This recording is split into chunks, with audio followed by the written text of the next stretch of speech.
So it's revealed. Court documents show that Labour chose the most disruptive start date for the VAT on private school fees just because of revenue.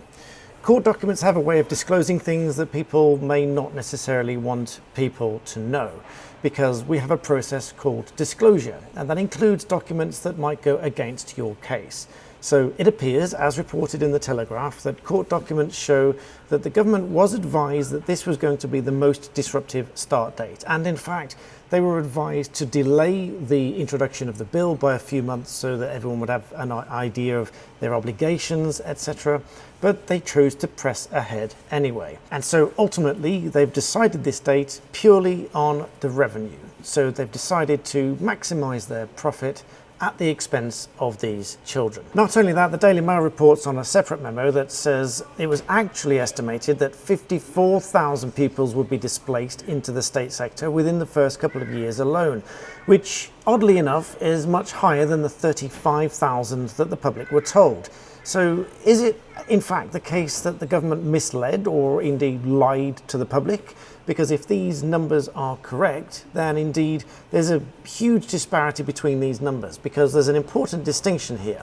Because on their own estimations, if 54,000 children moved from the private sector to the state sector, that equates to around 9%, which is not far off 10%, which is the point at which this whole policy would make a grand total of zero net revenue at the disruption of all of these children having to move schools.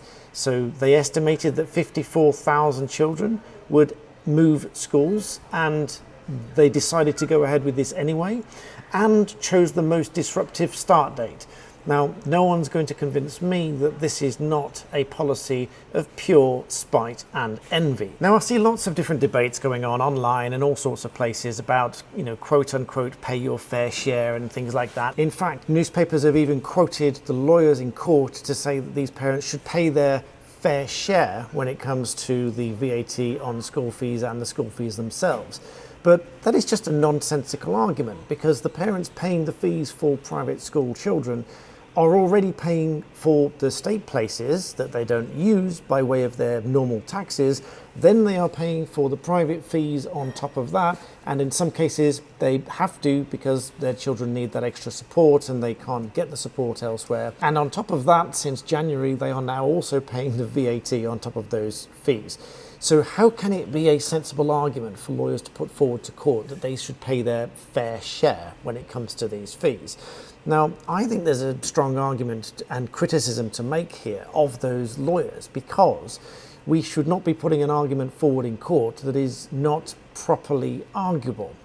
And whilst it may be an argument on instructions, I would respectfully suggest that it's not a proper argument to say that they are not paying their fair share, when in fact the more sensible argument is that they are already paying for the state spaces and paying for the private fees and now paying for the VAT. But one of the main arguments about this case, as you know, is that this policy may well be discriminatory in that it is argued to be excluding children from education and depriving them of their right to that education. But all that aside, the worst bit about all of this for me is that the date was chosen specifically to raise revenue, knowing many months in advance that this was the most disruptive date that they could have chosen to bring in this policy. And I've said many times, why bring in a policy partway through an academic year? It's never made any sense to me whatsoever. But let me know what you think about that in the comments below. And do you think you've been misled now that all of these details appear to be reported in court documents obtained by the Telegraph and the Daily Mail? What do you really think is going on here, and what do you really think is going to happen? Let me know what you think in the comments below, and as always, thank you for watching.